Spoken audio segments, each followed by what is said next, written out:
Arts Day is the bomb. It's what us artists need to learn from each other.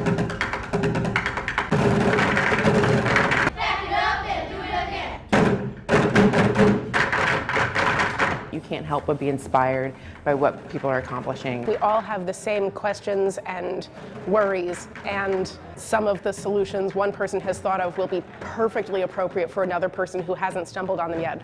We can solve problems together and have a great time doing it.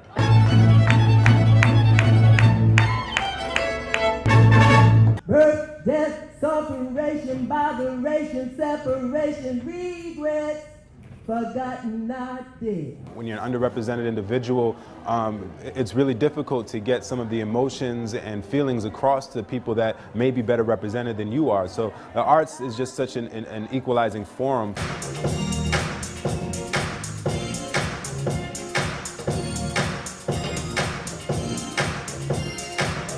Hip-hop, civics, art, joy, intersectionality do all this beautiful work to get us to think deeply about what we want for the future.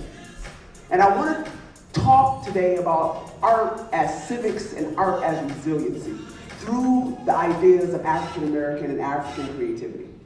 Just a difference in opinion, if I may. Someone who might not be familiar with rap music and just the drums, the rhythms and everything, they are getting educated to say, oh, okay, so it's not just garbage music. When you take children and bring something that they're used to hearing and you tell them, wait, you're not just singing, and you're creating poetry and you're creating words, and then your words can teach.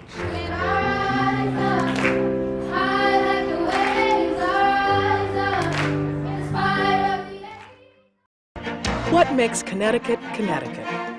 What traditions and accomplishments define our extraordinary heritage and still shape our lives today? This is our story. Long before Europeans settled the fertile valley of the Connecticut River, Native Americans inhabited the land for nearly 10,000 years. Our state's name is derived from the Indian word Connecticut, meaning long tidal river.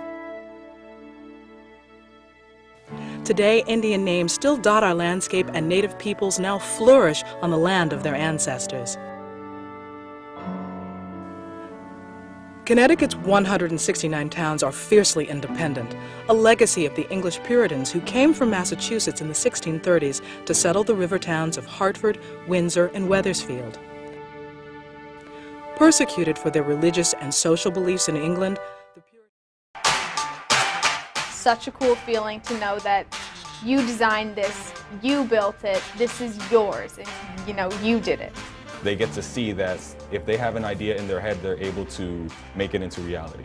Creativity is at the heart of innovation. It works in any field. I used to be scared of big tools, and then when I cut my first piece of wood, I felt proud. You're learning things like empathy. The ones that have extra experience have been very good about stepping up to help the folks that haven't. It's really cool because we get professional experience in the fields that we want to go into ourselves. I thought I would mess up or I would just be bad for it, and I am actually okay with it. They make it a teachable environment. Their experience makes them ambassadors for what we do. They're trusting you, and it's that trust that allows you to just grow. I look forward to coming here every day.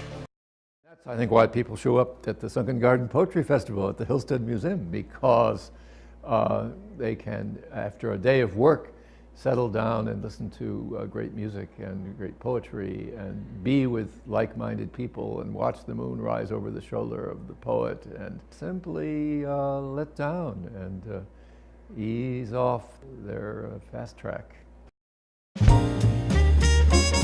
People pick the cities that they live in because of the ability to experience those things that make them feel good. If you ask any young person, they want to be where things are happening. Greater Hartford Arts Council is bringing the community together, both the arts community and the broader community, by sponsoring arts events and cultural events in our communities. And it's important for our spirits, it's important to bring difference to our lives, and it's important for our economic development.